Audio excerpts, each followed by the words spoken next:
नमस्कार दोस्तों, इस वीडियो में आपका हार्दिक स्वागत है। मैं हूं पत्रकार योगेंद्र योगी। दोस्तों, एक महत्वपूर्ण डेवलपमेंट यह है और उस पर बहुत सारे चीजें भी हैं जिस पर मैं आपके सामने रखना चाहूंगा, विश्लेषण करना चाहूंगा। और वो महत्वपूर्ण डेवलपमेंट यह है कि भारत के विदेश मंत्री, external affair minister Jaishankar Pakistan जा रहे हैं। और पाकिस्तान जा रहे हैं और पाकिस्तान जब उन्होंने जाने की बात कही तो ये बताया कि वो पाकिस्तान में एससीओ की बैठक में जा रहे हैं। तो सवाल इस बात का नहीं है कि वो एससीओ की बैठक में जा रहे हैं, किसी दूसरे अंतर्राष्ट्रीय संगठन में भी जा रहे हैं। आखिर वो जा पाकिस्तान रहे हैं। तो जब पाकिस्तान का नाम आ गया कि वो पाकिस्तान जा रहे हैं बैठक में भाग लेने, तो जो सर्वाधिक आश्चर्य हुआ है वो इस बात को हुआ है कि कोई भी हिंदूवादी संगठन, जो हमेशा आप जानते हैं कि मुसलमानों और पाकिस्तान को खास तौर से वो निशाने पे रखते हैं और कोई भी मौका पाकिस्तान के खिलाफ वो नहीं छोड़ते जाने का, और शब्दबाण चलाने में और वो भी कोई कम नहीं है। मतलब क्रिया की प्रतिक्रिया देने के मामले में किसी भी तरह की, आप जानते हैं। तो उन्होंने लेकिन चुप्पी साध रखी है और उन्होंने एक लाइन भी अभी तक कहीं कुछ नहीं कही है कि वहां जयशंकर क्यों जा रहे हैं पाकिस्तान और पाकिस्तानों को नहीं जाना चाहिए। जबकि आपको पता है कि भारत से पाकिस्तान के रिश्ते 2019 के बाद से, 5 अगस्त 2019 के बाद से बिगड़े हुए हैं। 5 अगस्त 2019 को भारत ने अमेंडमेंट किया था और संविधान में और संसद में अमेंडमेंट का बिल लाया गया और धारा 370 को हटा दिया गया।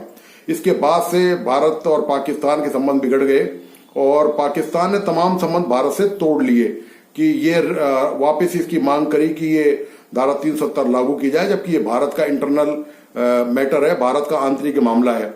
इस मुद्दे को लेकर वहां तनातनी रही और उसके बाद लगातार फिर बॉर्डर पे आप जानते हैं कि एलओसी पर लगातार फायरिंग के हालात थे और वो बाद में भारत और पाकिस्तान ने संधि की कि एलओसी पे फायरिंग नहीं होगी। तो पाकिस्तान ऐसा कोई मुद्दा नहीं छोड़ता, कश्मीर में लगातार आतंकवाद को लगातार प्रोत्साहित कर रहा है और आतंकी कश्मीर में लगातार पाकिस्तान भेज रहा है, भेष बदल बदल के। कभी किसी अंतर्राष्ट्रीय आतंकी संगठन के आतंकी होते हैं, कभी दूसरे संगठन के होते हैं। तो पाकिस्तान की ये जो बेजा हरकतें हैं ये लगातार जारी हैं और इन सब तमाम माहौल के बीच में जो विदेश मंत्री हैं एस जयशंकर, वो पाकिस्तान जा रहे हैं, इस्लामाबाद जाएंगे वो।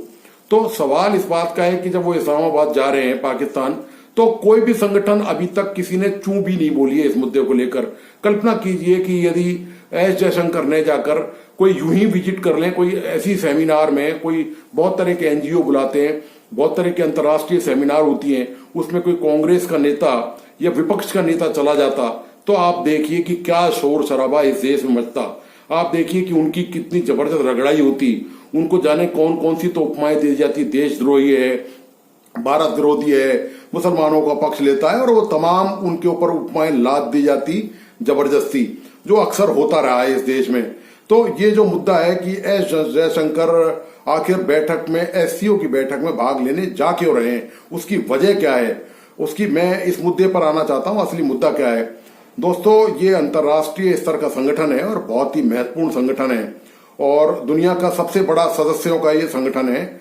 यदि यूएनओ को हम छोड़ दें, जो उसके बाद जितने भी क्षेत्रीय संगठन बने हुए हैं, वो चाहे दूसरे जो जितने भी संगठन हैं, उनमें सबसे बड़ा संगठन है। इसके बारे में थोड़ा बैकग्राउंड में आपको मैं बता दूं कि ये संगठन की स्थापना 2001 में हुई थी और रूस और चीन ने मिलकर इसकी की। तो इसका उद्देश्य जो था वो जो यूरेशिया, एशिया और यूरोप में जो भूभाग है जहां पर कंट्री आते हैं, उनमें शांति कायम करना, क्षेत्रीय स्थिरता कायम करना, डेवलपमेंट करना, आंतरिक सुरक्षा के मामले, ये तमाम मुद्दे जो है वो वहां पर इसका एजेंडे में शामिल रहते हैं। तो इसकी बैठक होती रहती है, हर साल इसकी बैठक होती है और पिछले साल गोवा में भारत में इसकी बैठक हुई थी और वहां से भी पाकिस्तान के विदेश मंत्री बिलावल भुट्टो, उन्होंने वहां पर शिरकत की थी। तो जयशंकर भारत से पाकिस्तान जाएंगे, लेकिन जयशंकर ने एक बात साफ तौर पे कर दी है कि किसी प्रकार की वार्ता पाकिस्तान से नहीं होगी। वो सिर्फ संगठन में शिरकत करने जा रहे हैं। पाकिस्तान में कोई वार्ता, कोई गतिरोध की जो बात है, जो भारत और पाकिस्तान के बीच चल रहा है, और भारत ने, आपको पता ही है, एक नीति अपना रखी है, अघोषित तौर पर पाकिस्तान को आइसोलेटेड कर रखा है, मतलब पूरी तरह से त्याग रखा है। उसके बारे में कोई टीका टिप्पणी करना या उसका नाम तक नहीं पाकिस्तान लेता, भारत नहीं लेता उसका नाम। तो ये पाकिस्तान की हालत हो चुकी है और वो पाकिस्तान तो अपनी समस्याओं में ही इतना आकंठ डूबा हुआ है, वहां आतंकवादी हमले। और मैं आपको बताता चलूं, एक नई सूचना भी है कि एयरपोर्ट पे, जो इस्लामाबाद एयरपोर्ट है, वहां पर जो बलोच जो फ्रीडम फाइटर्स हैं, उन्होंने वहां पर अटैक किया और वहां पर 4 लोगों की मौत होगी, जिसमें 2 चीनी नागरिक भी हैं। चीन बड़ी तादाद में निवेश कर रहा है पाकिस्तान में, तो चीनी वहां पर काफी लोग वहां पर बड़े बड़े प्रोजेक्ट से जुड़े हुए हैं।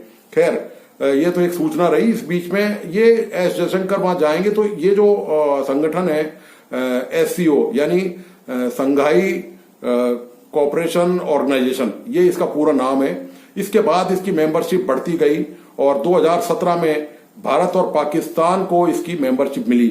उसके बाद 2023 में, यानी कि पिछले साल, ईरान भी इसका मेंबर हो गया।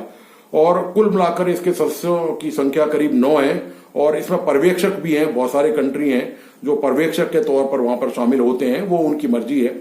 तो इस तरह से ये बहुत ही महत्वपूर्ण संगठन है। तो भारत ये नहीं चाहता कि इस संगठन की को अवॉइड करे, क्योंकि वो पाकिस्तान में ऑर्गेनाइज हो रहा है, पाकिस्तान में इस बार इसकी बैठक हो रही है।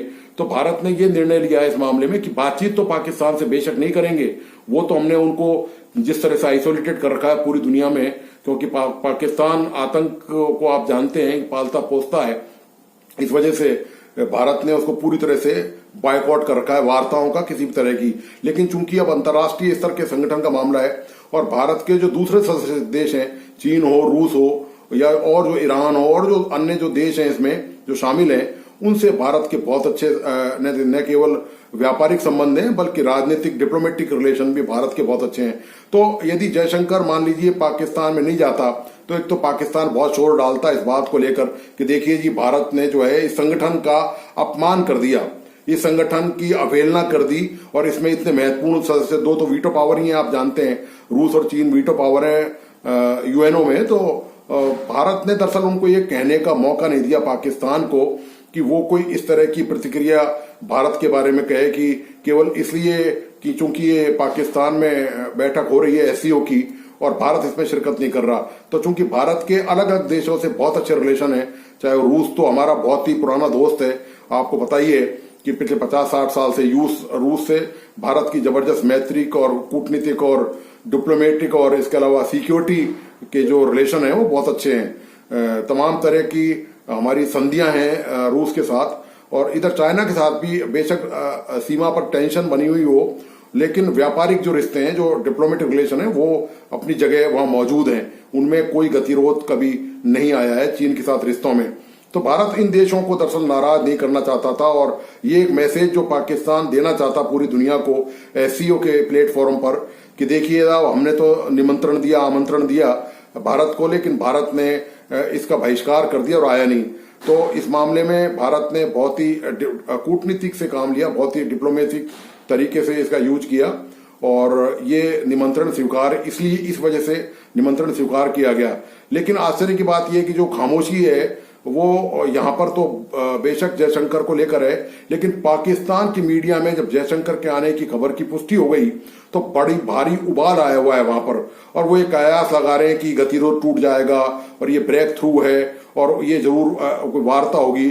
जबकि जयशंकर ने साफ साफ तौर पे कह दिया कि पाकिस्तान जब तक आतंक परस्ती हरकतों को अंजाम देता रहेगा, जब तक उनकी सरपरस्ती करता रहेगा, प्रोत्साहन देता रहेगा, कश्मीर में आतंकी भेजता रहेगा, तब तक उससे किसी प्रकार की वार्ता नहीं हो सकती।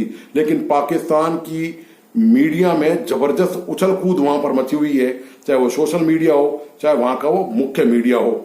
अब देखना यह है कि ये इसकी जो बैठक होगी तो उस बैठक के क्या परिणाम निकलते हैं। क्या वास्तव में पाकिस्तान की तरफ से कोई ऐसा प्रस्ताव, हालांकि अभी तक नहीं आया है कि जयशंकर वहां जा रहे हैं तो दोनों विदेश मंत्रियों की कोई बैठक हो, या प्रधानमंत्री शहबाज शरीफ के साथ विदेश मंत्री जयशंकर की कोई बैठक हो, ऐसी अभी तक कोई कयास नहीं और इसकी होने की उम्मीद भी शायद बहुत कम है। लगता नहीं है बिल्कुल भी कि कोई बैठक वहां पर होगी। तो अब देखना यह है कि इसका निष्कर्ष और इसका निचोड़ क्या आता है और इस क्या आते हैं, क्या क्या परिणाम निकलते हैं, और भारत और पाकिस्तान के बीच में जो बर्फ जमी हुई है, जो रिश्तों में जो बर्फ जमी हुई है, क्या वो कहीं से कोई पिघलने की शुरुआत कहीं नजर आती है, रोशनी या किरण, वो अब देखना बाकी है। तो दोस्तों, आपको आज का ये विश्लेषण कैसा लगा, प्लीज अपने लाइक्स और कमेंट के साथ मुझे जरूर बताइए, और इस वीडियो को अपने दोस्तों और परिजनों को अवश्य शेयर करें, और साथ में जिन मित्रों ने इस यूट्यूब चैनल को सब्सक्राइब नहीं किया है, मेरी रिक्वेस्ट है उनसे सब्सक्राइब करें और प्लीज बेल आइकॉन का बटन जरूर दबाइए। धन्यवाद, नमस्कार।